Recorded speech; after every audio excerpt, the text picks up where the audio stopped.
Vamos dar início ao nosso encontro de estudos para o Livro dos Espíritos dessa noite. Hoje é dia 10 de maio, Semana das Mães, né? Porque a mãe não tem um dia só, né? Devia ter uma semana, um mês. Aliás, ela tem a vida toda, né? É a nossa mãe, a nossa querida mãe, né? Encarnada ou desencarnada, nenhuma delas desmerecem o título de mãe, né? De nossa muito querida mãe. Hoje é dia 10 de maio de 2023, uma quarta-feira, são 19 horas e 33 minutos na cidade de Jaú.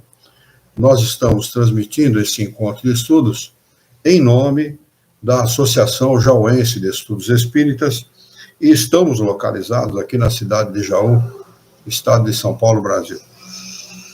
Estamos estudando o Livro dos Espíritos, o livro 2º, no seu capítulo 7º, Retorno à Vida Corporal.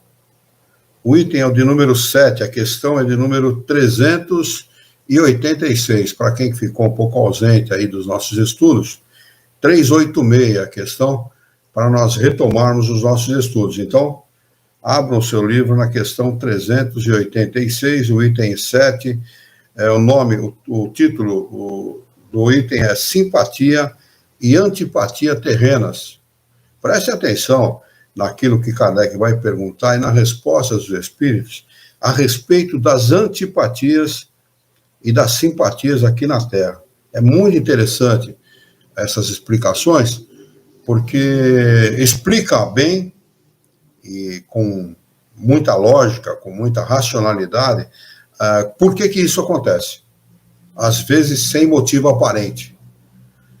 A questão de número 386, Kardec pergunta o seguinte: dois seres que se conhecem e se amaram podem encontrar-se noutra existência corpórea e se reconhecerem?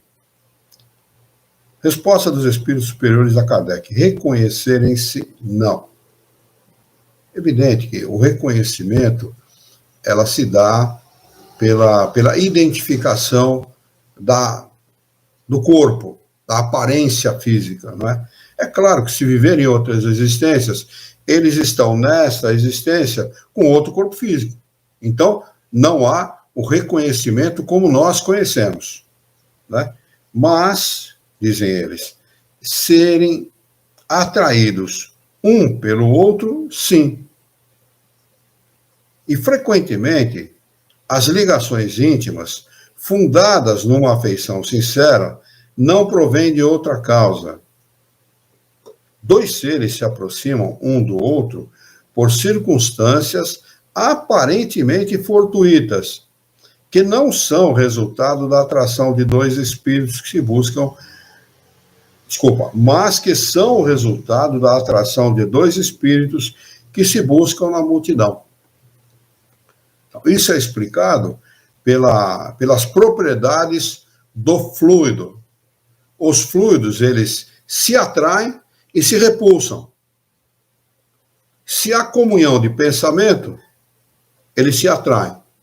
Se não há essa comunhão de pensamento, eles se repulsam, eles se repelem.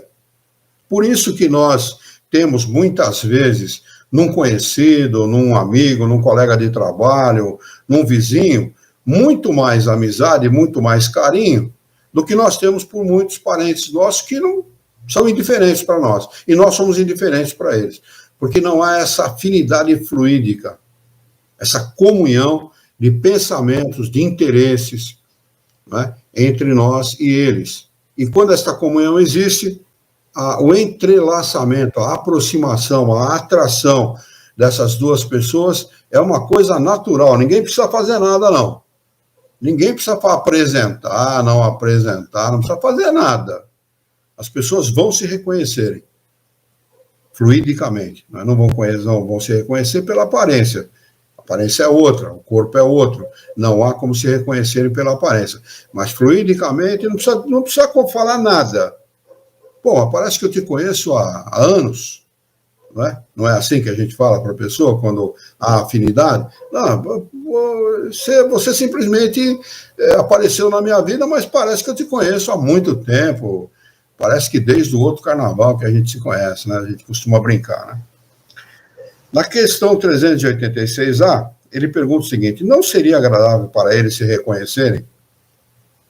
Resposta: nem sempre. A recordação das existências passadas teria inconvenientes maiores do que acreditais.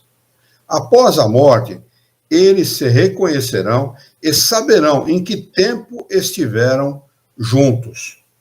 E não tem verdade maior do que essa, porque embora às vezes as pessoas se amem e tenham afinidade, às vezes numa outra encarnação, por alguma razão, por algum motivo, uma magoou a outra. Então, se houvesse o reconhecimento físico, talvez essa lembrança desagradável reaparecesse. Então, não, nem sempre é conveniente, ou seria conveniente esse reconhecimento. O importante é a atração fluídica, porque a atração fluídica não depende de imagem, não depende de aparência. Independentemente da pessoa ser negra, branca, amarela, de outro país, falar outra língua, não importa. Essa atração ela acontece naturalmente, não é? E não, independentemente de qualquer coisa, independentemente de outros fatores físicos, porque o fator ele é espiritual.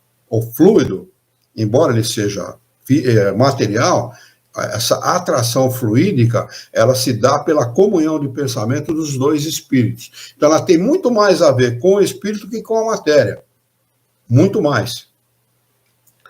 Questão 387. Deixa eu ver se tem alguma pergunta das meninas lá. Não. Se tiver alguma pergunta, por favor, escrevam aí que a gente tenta responder. Questão 387. A simpatia, pergunta Kardec, tem sempre por motivo um conhecimento anterior? Resposta: não. Dois espíritos que têm uma afinidade se procuram naturalmente, sem que se hajam conhecido como encarnados. Mas certamente, possivelmente, tem um histórico ou uma história de antes da encarnação. E uma coisa que atrai muito um espírito para o outro, independentemente de sexo, cor, religião, raça, o que seja, é a maneira de pensar.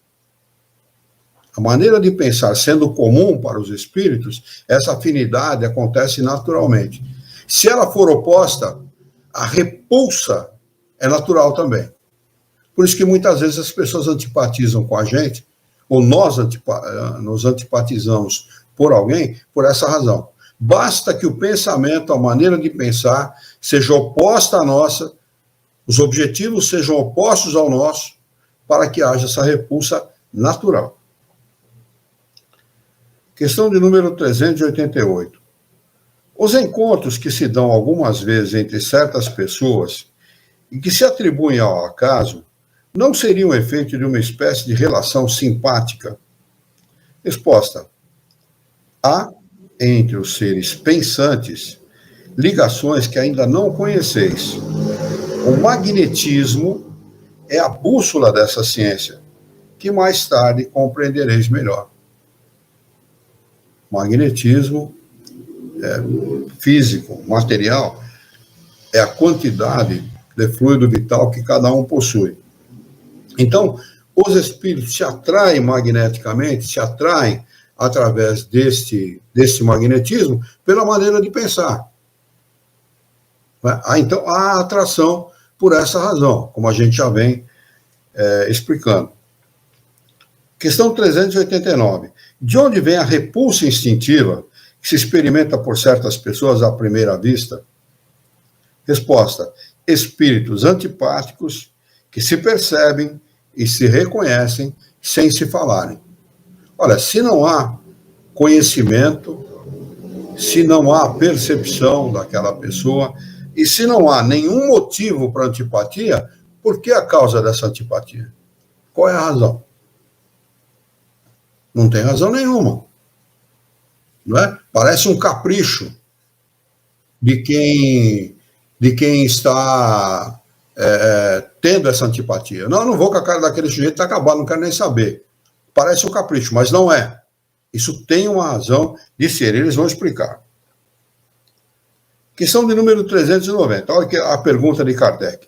A antipatia instintiva é sempre um sinal de natureza má? Resposta. Dois espíritos não são necessariamente maus pelo fato de não serem simpáticos. Então não há maldade nisso. O que há é repulsa instintiva. Não bate, a maneira de pensar não casa. Vamos dar um exemplo aqui, para ficar claro isso. Uma pessoa, ela é evangélica. Quando eu falo evangélico, eu não estou falando dos evangélicos. Eu estou falando daqueles que são ligados, os fundamentalistas. Ou um muçulmano fundamentalista. Pronto. Não vou nem me referir única e exclusivamente aos evangélicos, que eu posso ser mal entendido. Mas, se ele for fundamentalista, se a palavra que está na Bíblia é a palavra sagrada para ele, ele não arreda o pé daquela maneira de pensar, e um espírita, ou um espiritista legítimo, estudioso de Kardec e tal, não vai haver afinidade nunca. Pode haver afinidade, pode haver, se as cabeças estiverem limpas de preconceito. Pode haver. Mas o que acontece entre os fundamentalistas e um livre pensador, normalmente é a repulsa. Que o livre pensador, normalmente, ele não tem preconceito do outro, mas o outro tem preconceito daquele que pensa livremente. Então, isto é uma barreira fluídica entre as duas pessoas e causa essa repulsa natural entre os dois. Olha que eles continuam a responder. A antipatia pode originar-se, está na condicional pode ou não, de uma falta de similitude do modo de pensar. Mas, à medida que eles se elevam, os matizes se apagam e a antipatia desaparece. Então, eles não tocam no ponto que eu toquei, por uma questão de sabedoria da parte deles, não é? O que eles estão dizendo aqui, na realidade, é o seguinte: mas à medida que se elevam, que progridem, que começam a pensar melhor e avaliar melhor as coisas, as diferenças diminuem, as diferenças se apagam, as diferenças de cores, da maneira de ver, da maneira de pensar, da maneira de entender, as coisas diminuem, se apagam, elas desaparecem. E aí desaparecem naturalmente as antipatias. Por exemplo, só o fato de desencarnar, nós já estudamos isso, destrói muitas antipatias. Acaba com muitas inimizades. Por quê? Porque os espíritos vão perceber o quanto eles eram... Não, eu acho que a Isabel tem uma pergunta. Vivi essa experiência há poucos dias e realmente pensei, qual a causa? Nem a conhecia. Agora veio a resposta. É isso mesmo, Isabel. É exatamente isso. É exatamente isso que acontece, né? Maneira de pensar. Quando a maneira de pensar é distinta, não pode haver similitude de pensamento. Não havendo similitude de pensamento, os fluidos que são emanados de cada um dos encarnados se repulsam. Quando há similitude de gosto e de pensamento, esses fluidos se atraem. Então, há simpatia natural. O outro vai simpatizar-se por aquele e aquele vai simpatizar-se por ele naturalmente. Não precisa haver palavra nenhuma. Ninguém precisa dizer assim, olha, eu gosto de você. A simpatia é uma coisa natural, pela similitude de gosto e de pensamento. Agora, quando não há essa similitude de gosto e pensamento, a repulsa é natural, sem que se precise falar absolutamente nada. Nada. Apenas pela repulsão dos fluidos. Vale lembrar aqui que cada um emana o fluido que lhe é próprio, pela sua maneira de pensar. Tanto é que atraem os espíritos por essa maneira de pensar. Não é? Então, se ele pensa A e o outro pensa B, não há como emanarem fluidos similares. Os fluidos, naturalmente, vão se repelir. Kardec pergunta, a antipatia entre duas pessoas nasce, em primeiro lugar, naquele cujo espírito é pior ou melhor? Resposta dos espíritos superiores: em uma e em outra. Não é porque ele é melhor ou que ele é pior que ele vai, a repulsa vai acontecer. É porque os fluidos, eles se repulsam naturalmente. Então não é porque a pessoa pode ser boa, pode desejar a amizade daquele que tem repulsa contra ele, que tem antipatia contra ele, mas não há como ter amizade. Não há, não casa a maneira de pensar. O que ocorre muitas vezes? Com o passar do tempo, aquele que não queria saber da amizade, daquele que muitas vezes pode ter desejado a amizade, daquele que não desejava a amizade dele, com o tempo, entendendo melhor as coisas, amadurecendo o pensamento, conhecendo melhor o outro, chega para o outro e fala: eu tinha uma antipatia contra você, hoje essa antipatia desapareceu. O que mudou? Aquele que desejava amizade ou aquele que não desejava amizade? Mudou aquele que não desejava amizade. Aquele que desejava permanece com os mesmos pensamentos. O outro mudou a sua maneira de pensar e entendeu aquele que desejava ser amigo. E a inimizade pode desaparecer.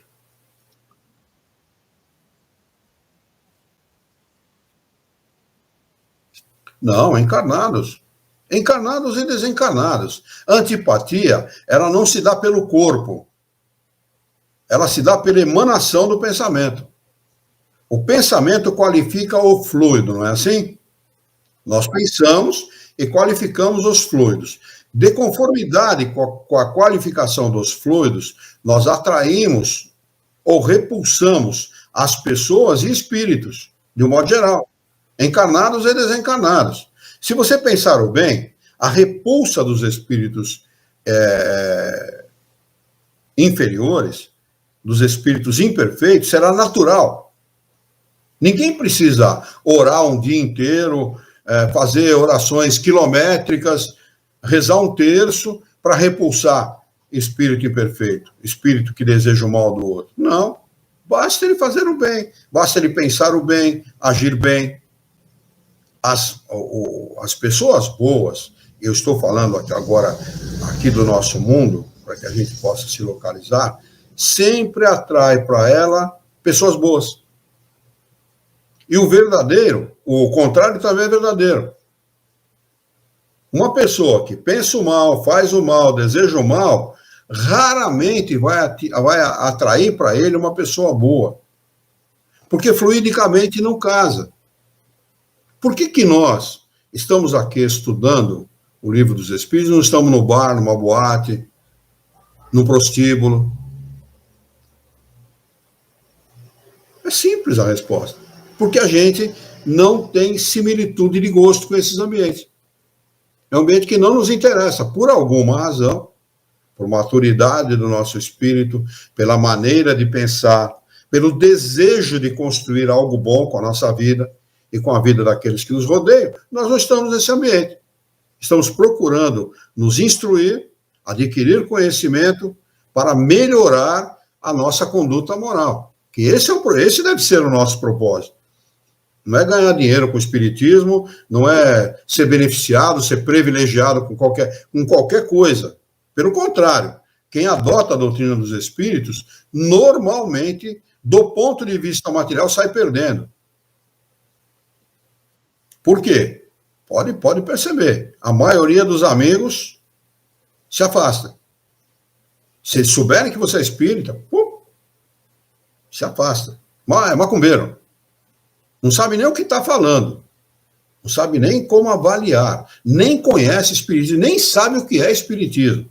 Mas se afasta.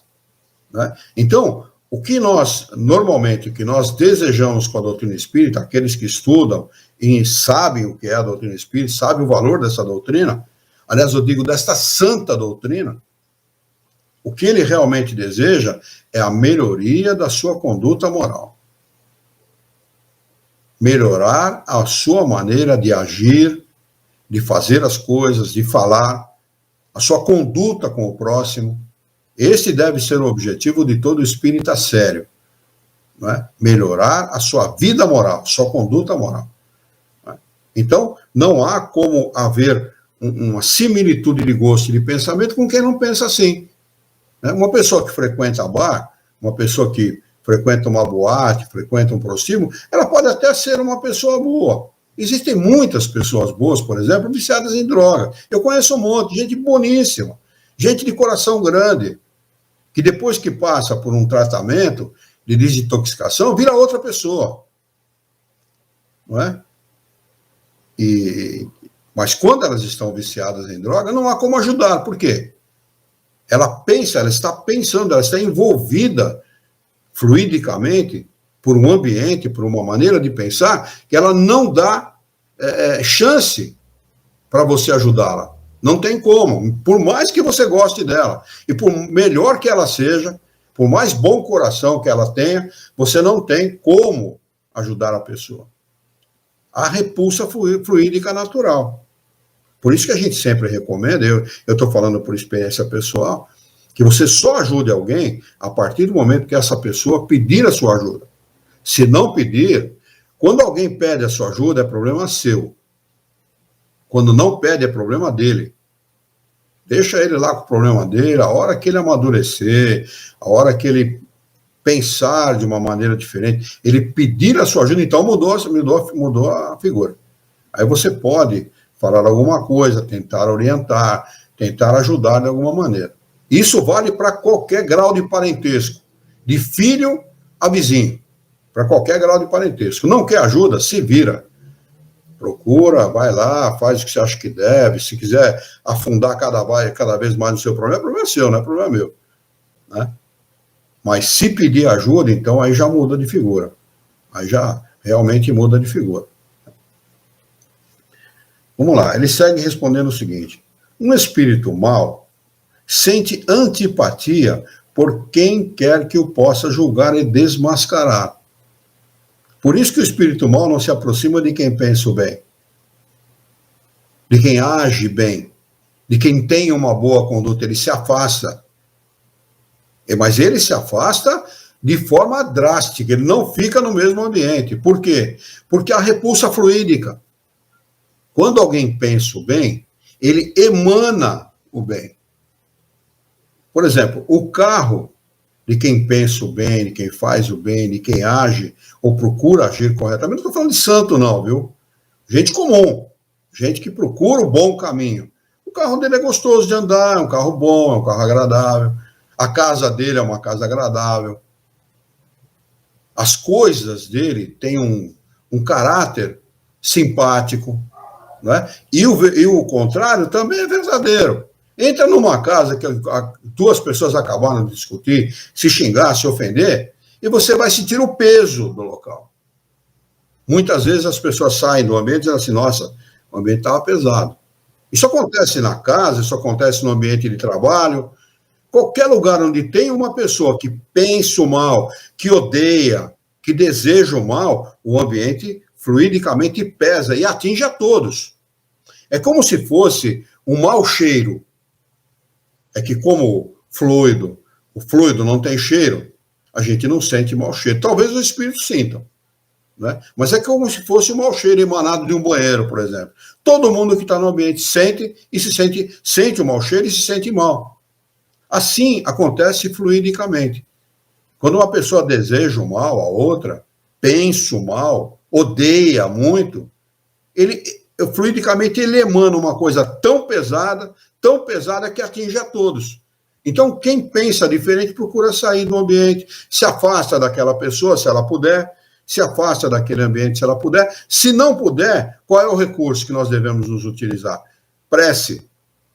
Procurar atrair os bons espíritos. Porque atraindo os bons espíritos, os maus rapa fora, se mandam.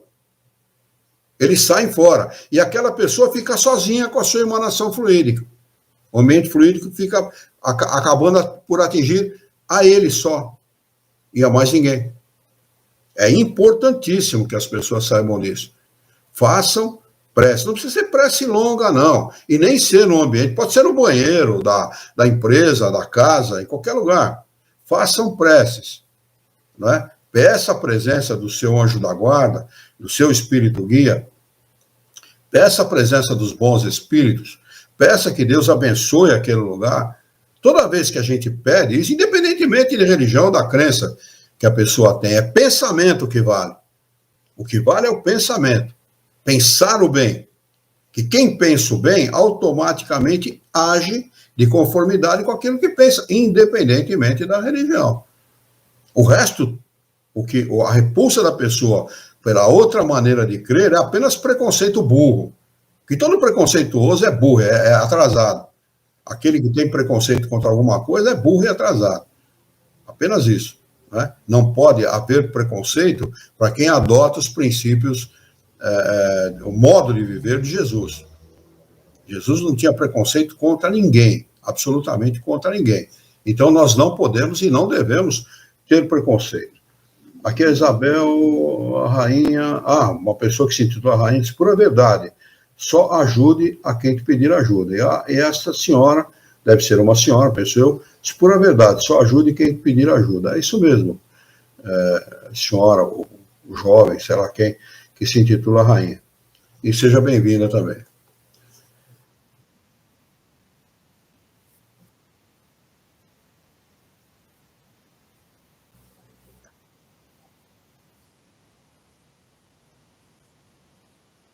Sim, as relações humanas, né? As relações humanas, de um modo geral.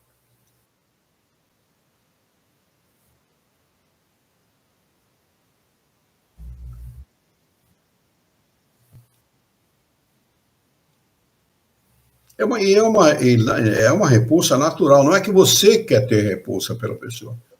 É uma repulsa natural. Porque, como a gente não vê a cara do fluido, quando você emana o fluido, você não vê a cara dele. Como isto é representado, por exemplo, nos santos, pela Igreja Católica, como aquela auréola. Aquilo é emanação fluídica.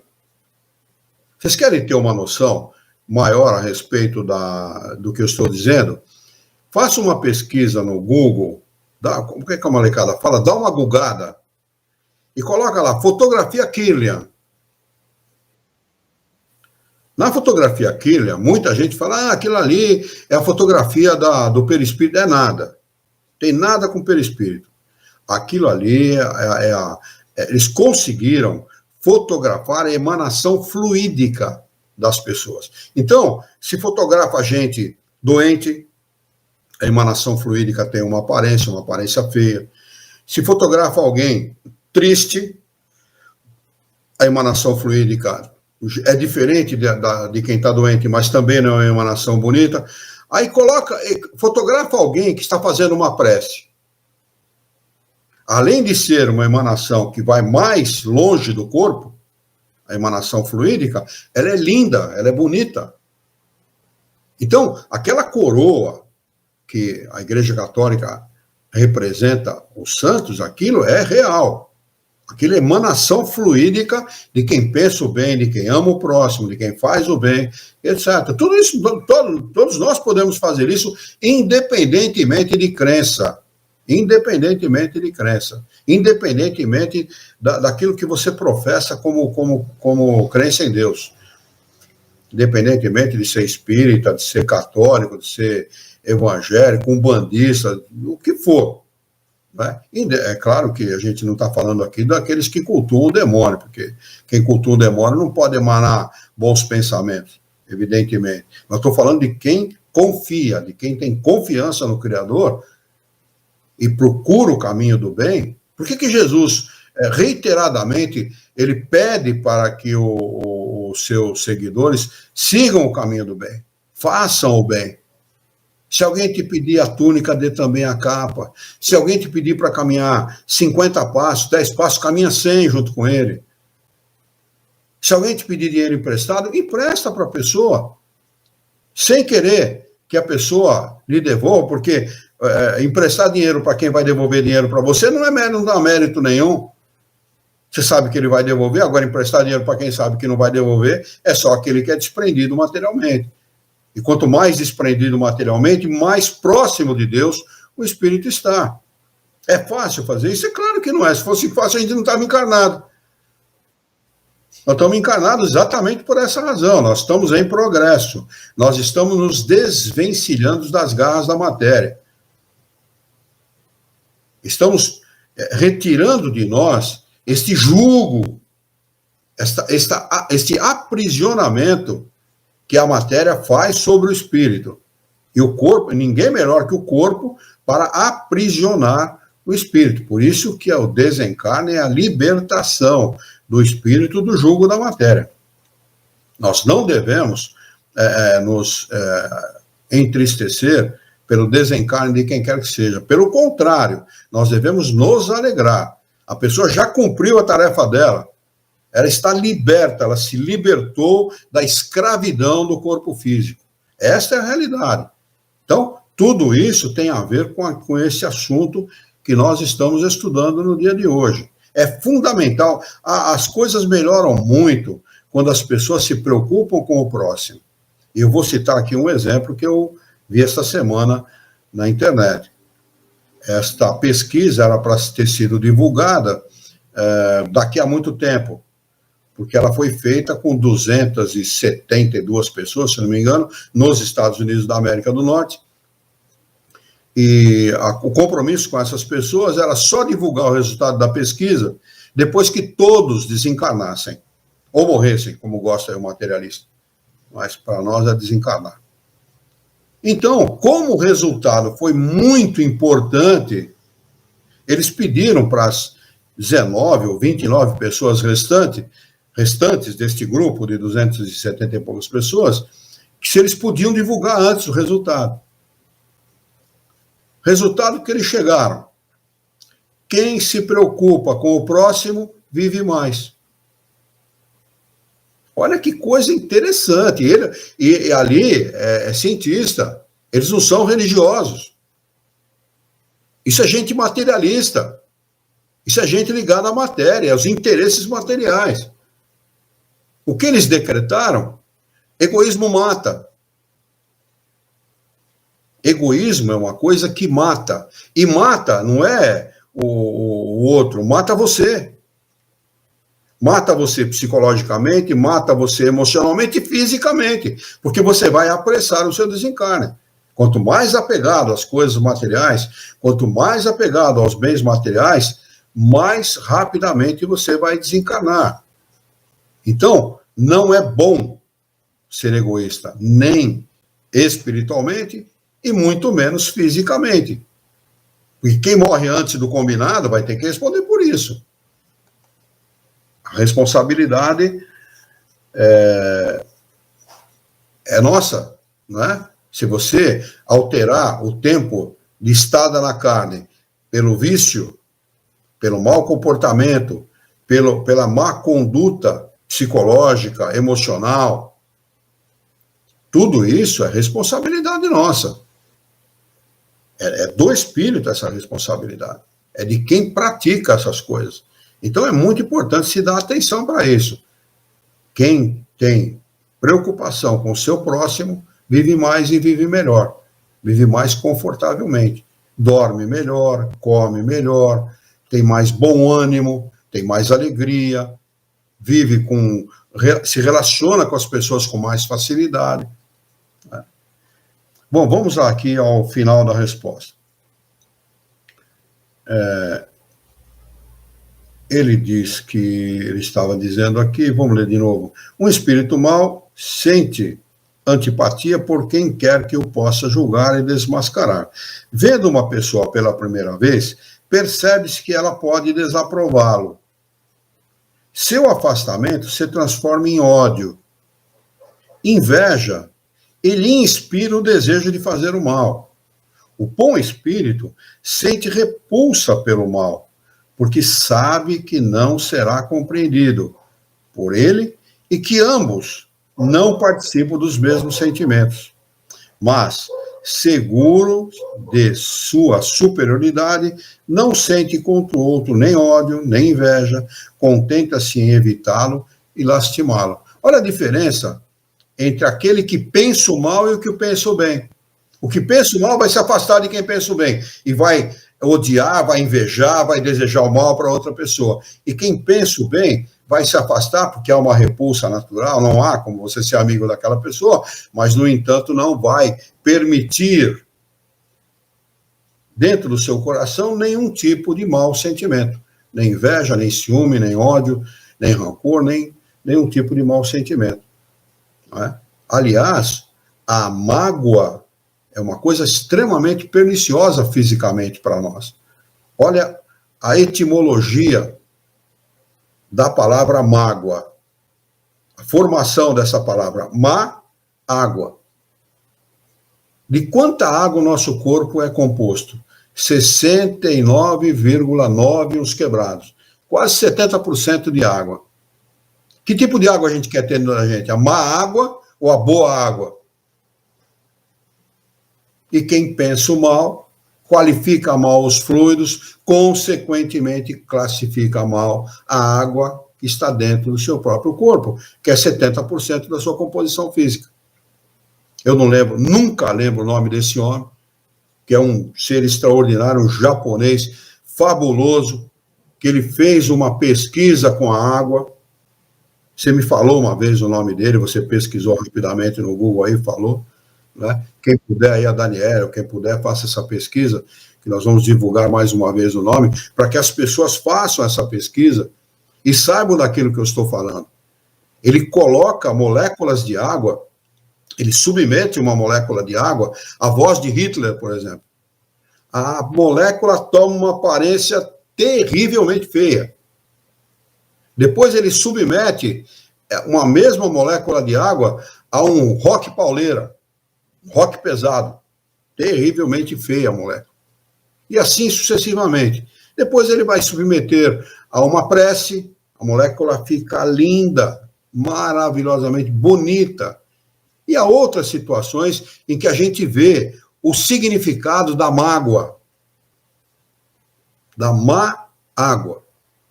E nós temos que ter uma boa água dentro de nós, para nós termos conforto, alegria, vontade de viver, entusiasmo, enfim, para nós atrairmos os bons espíritos para próximo de nós, a fim de termos uma vida e dignificarmos essa vida perante o Criador, que é nossa obrigação, dignificar a vida, independentemente dos problemas que nós temos, dignificar a vida perante o Criador. Trabalharmos com entusiasmo, independentemente dos empecilhos, dos problemas, resolvermos os problemas com amor, com carinho, desejarmos o bem ao próximo, pensarmos o bem, enfim, caminharmos dentro daquilo que vai permitir a cada um de nós termos uma vida confortável e boa. Mas vamos lá. Alguma dúvida a respeito disso que a gente acabou de comentar aqui? Se alguém tiver alguma dúvida, por favor, aí no YouTube, vocês se inscrevam, por favor. E senão nós vamos passar para o próximo item, que é esquecimento do passado.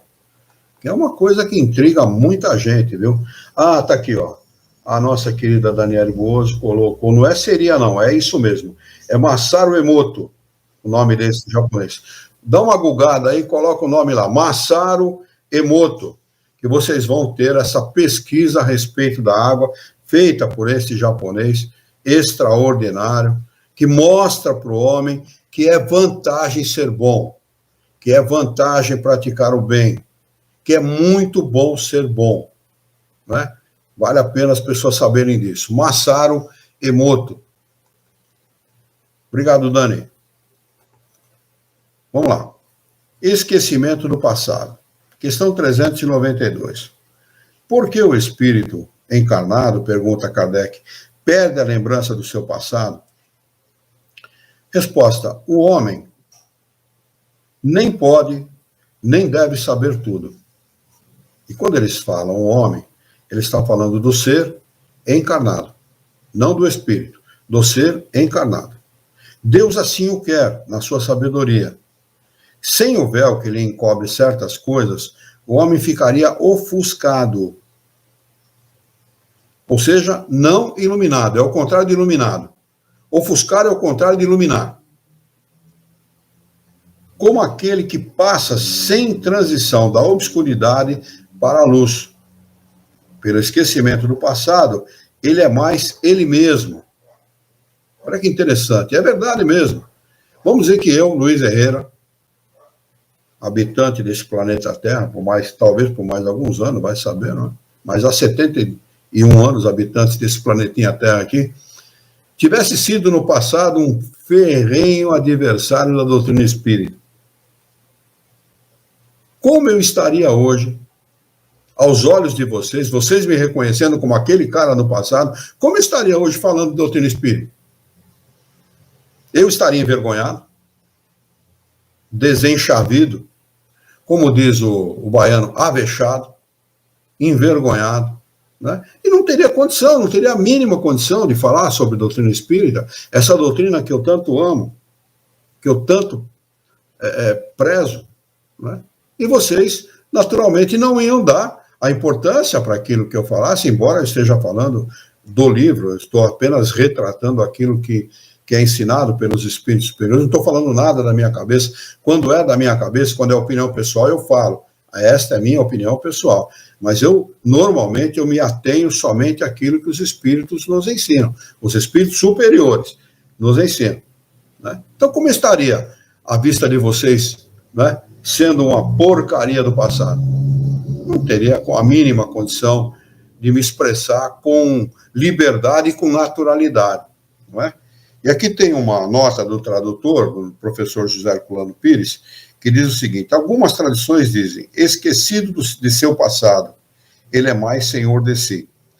A frase francesa é a seguinte, eu não vou ler, porque eu de francês entendo muito pouco, então ele vai justificar o porquê ele traduziu dessa forma. Ele diz, o fato de ser ele mesmo, na nova encarnação, parece-nos mais significativo do que ser senhor de si. Senhor de si, senhor dele mesmo, eu acho que tem quase o mesmo significado, mas eu acho que aqui está mais na condição de autêntico, né? Então, o espírito, quando ele não sabe do seu passado, ele é mais autêntico. Imagine um filho que tenha sido inimigo do seu pai e de sua mãe, ou o pai e a mãe inimigo do seu filho, como é que agiriam se soubessem disso? Primeiro que o pai e a mãe não teriam aquela ternura, aquele carinho, aquele amor pelo filho. E segundo, que aquele filho não respeitaria seu pai e sua mãe como deveria respeitar se soubesse das verdades do passado. Que dentro do lar estão os piores inimigos do passado. Essa é a realidade. Muita gente pode não aceitar, vai dizer, não e tal, mas estude a doutrina espírita e vocês vão ver que o que eu estou falando é a realidade, né? Nós, estando em um lar, nós estamos num laboratório dentro do qual os espíritos aprendem a se amar. Isso é tão verdadeiro que os irmãos, muitas vezes, se estiverem juntos, 10 minutos depois estão discutindo, né? Mas fala mal de um deles, particularmente, para você ver se o sujeito não vai em cima de você e vai defender o irmão dele. Com certeza absoluta. Por quê? Porque se aprendeu ao longo daquela vivência em família a amar e respeitar os seus parentes, os parentes da sua família, né? Embora não se deem muito bem, as ideias não batem muito bem, e há uma certa adversidade entre eles, mas se amam, porque o laboratório, presume o Criador que o laboratório da família tem este propósito fundamental, dos espíritos aprenderem a se amar. Muitas vezes nós começamos uma encarnação não muito bem com o pai, não muito bem com a mãe, e terminamos amigos deles, ou eles nossos amigos, né? O que prova aquilo que eu estou falando. Isso acontece em todas as famílias, né? Acontece em todas as famílias, acontece mesmo, é natural que isso aconteça, porque é assim que tem que acontecer mesmo. Questão de número 393. Pergunta de Kardec aos espíritos superiores. Era um pouco longa, mas é importante que nós tenhamos atenção. Ele pergunta, como pode o homem ser responsável por atos e resgatar faltas das quais não se recorda? Perfeitamente cabível essa pergunta de Kardec, a primeira parte da pergunta. Como pode aproveitar-se da experiência adquirida em existências que caíram no seu esquecimento, ou no esquecimento? Seria concebível que as tribulações da vida fossem para ele uma lição, se pudesse lembrar-se daquilo que as atraiu. Mas, desde que não se recorda, cada existência é para ele como se fosse a primeira. E é assim que ele está sempre a recomeçar. Como reconciliar isto com a justiça de Deus? Inteligentíssima a pergunta de Kardec, muito a propósito daquilo que os espíritos estão ensinando, e que merece uma resposta tão longa quanto a pergunta, para poder explicar ao homem o porquê desse esquecimento. Porque esse esquecimento coloca a justiça de Deus em letras garrafais e dentro de uma chave ou de um colchete, porque ela é perfeita. Não existe nada mais, nada menos do que justiça nisso. Não é? Então eles respondem o seguinte: a cada nova existência, o homem tem mais inteligência e pode melhor discernir, ou seja, distinguir entre o bem e o mal. Onde estaria o seu mérito se ele se recordasse de todo o passado? Quando o espírito entra na sua vida de origem, a vida espírita, quando ele retorna para o mundo espiritual, quando ele desencarna, perde o corpo físico e retorna para a vida espiritual, toda a sua vida passada se desenrola diante dele. Lembra de tudo o que for importante. Porque o que não é importante, ele não está nem aí, ele larga para lá. Mas tudo que for importante, que for fundamental para o seu progresso, ele vai lembrar-se. Tudo aquilo que for de importância capital para ele, ele vai lembrar-se. Vê as faltas cometidas. Olha que interessante, olha o que é a nossa vida depois do desencarne. Pô, mas eu não vou para o nosso lar, eu vou ficar fazendo o quê? Vai ficar fazendo isso que ele vai ensinar aqui, ó. Vê as faltas cometidas, o que são causa do seu sofrimento, bem como aquilo que poderá tê-lo impedido de cometê-las. Compreende a justiça da posição que lhe é dada e procura, então, a existência necessária a reparar a que acaba de escoar-se.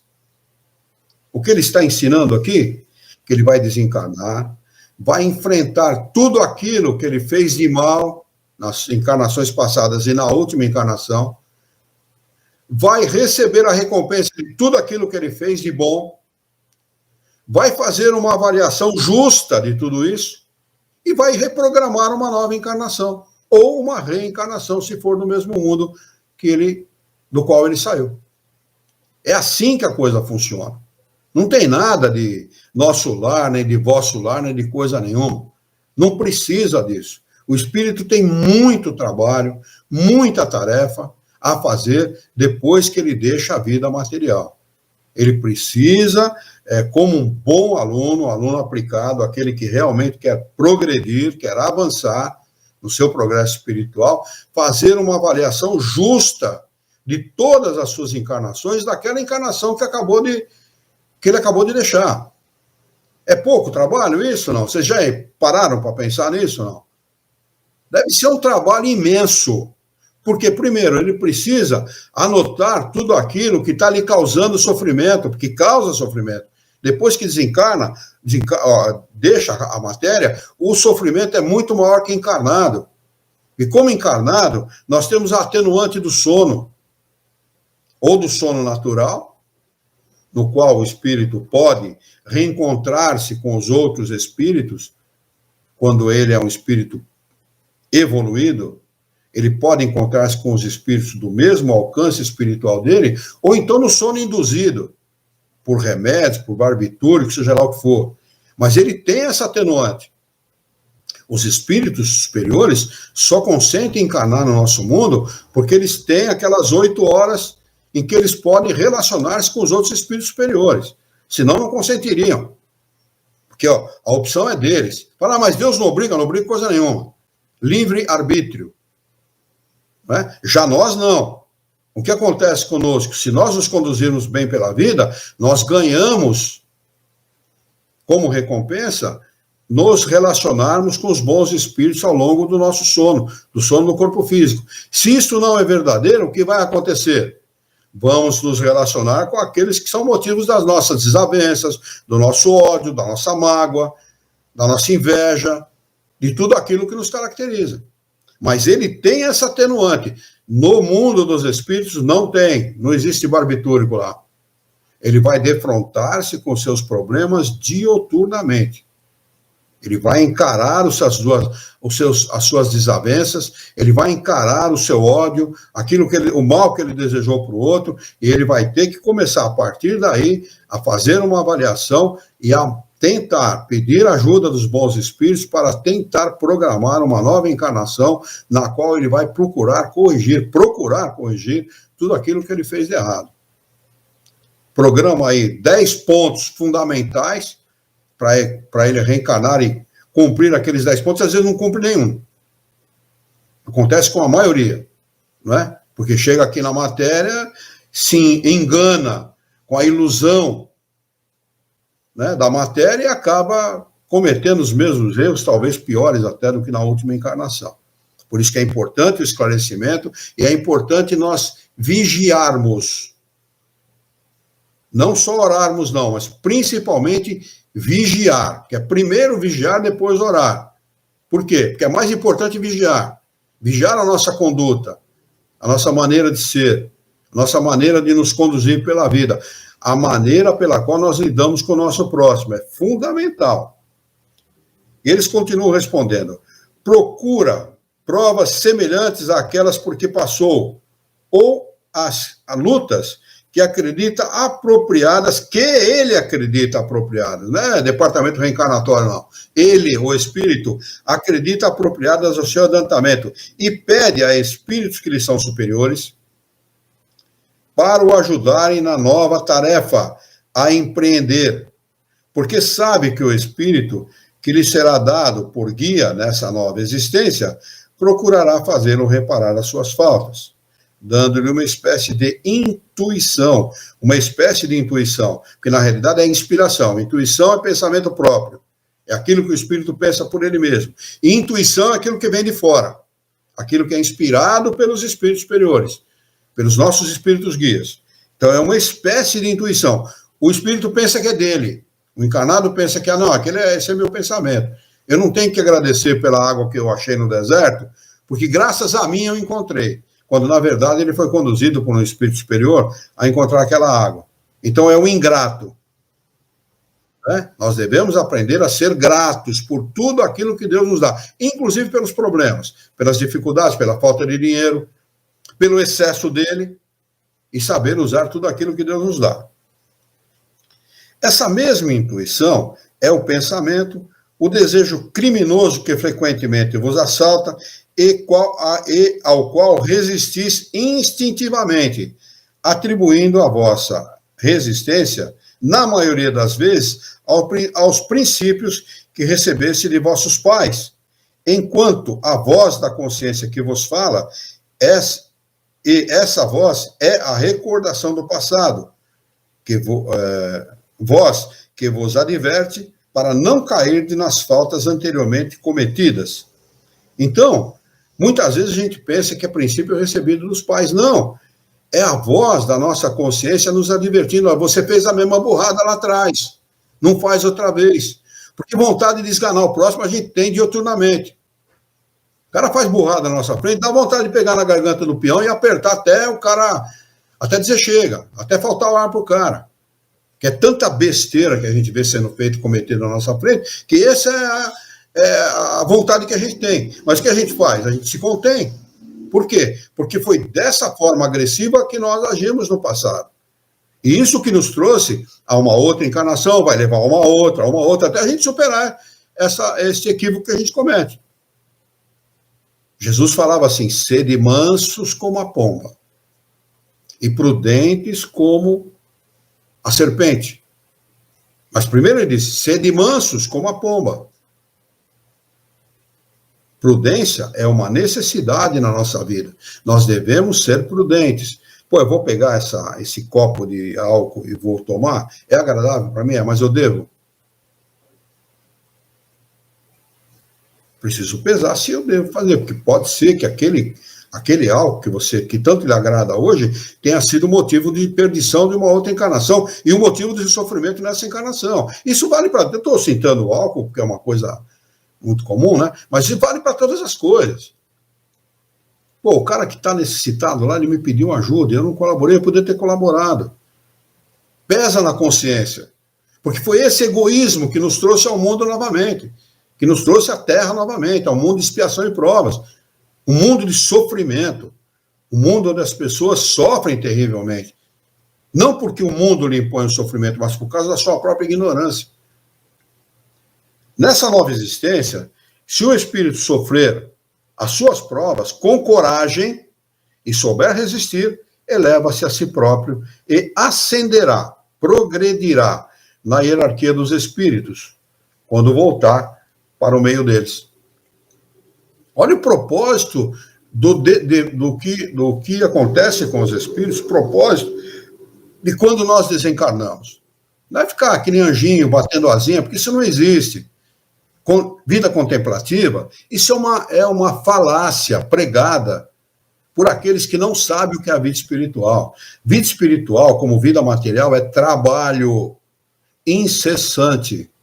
Nós somos espíritos, e eu estou falando da humanidade, não me refiro a ninguém, mas estou falando da humanidade e me incluo nela.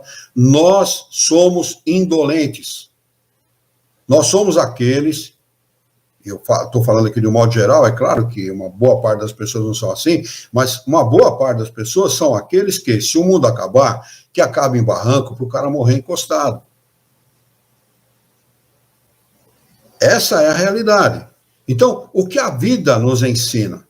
A trabalhar. O que a vida ensina para o encarnado? A trabalhar. O que a vida vai ensinar para o desencarnado? A trabalhar, e a trabalhar muito. Você gosta de trabalhar? Se não gosta, aprende. Porque a vida é isso. A vida é trabalho. A vida é empenho. A vida é decisão e empenho. Se não houver isso, não há progresso. Não havendo progresso, não há felicidade. Isabel, você não está ouvindo o quê? O Alexandre ou não está me ouvindo? Por favor, responda. O Alexandre, de vez em quando, fala que ele não é ouvido mesmo, porque essa porcaria aqui não capta a voz dele, não sei porquê. Mas o fato é esse, gente. Nós estamos aqui nesse mundo exatamente por essa razão, para nos corrigir. Não é para corrigir ninguém, não, porque ninguém é a palmatória do mundo. Cada um vive a sua vida, cada um desempenha a vida como ele achar melhor. É problema dele, não é nosso. O que interessa para nós é o que nós fazemos, a nossa consciência. Se você deitar a cabeça no travesseiro e se sentir bem, se sentir em paz, está tudo bem com você. Se isso não é verdadeiro, toma cuidado. Porque se aqui não há paz de consciência, quando desencarnar é muito pior. Kardec, então, faz o seguinte acréscimo para nós encerrarmos os nossos estudos de hoje. Faz o seguinte acréscimo... o Alexandre, tá legal. A Isabel respondeu que é o Alexandre que ela não ouve. Ele faz o seguinte acréscimo de explicação a respeito da questão de número 383. Se não temos, durante a vida corpórea, uma lembrança precisa daquilo que fomos e do que fazemos de bem, ou do que fizemos de bem e de mal em nossas existências anteriores, temos, entretanto, a sua intuição. Você quer saber quem você for na outra encarnação? Basta ver o que você é nessa. Se você odeia, tem mágoa, é maledicente, inveja, você não pode ter sido um bom espírito, pô. Se você é um mau filho, um mau pai, uma má mãe, um mau cidadão, não é comprometido com o bem geral, você não pode ter sido um bom espírito.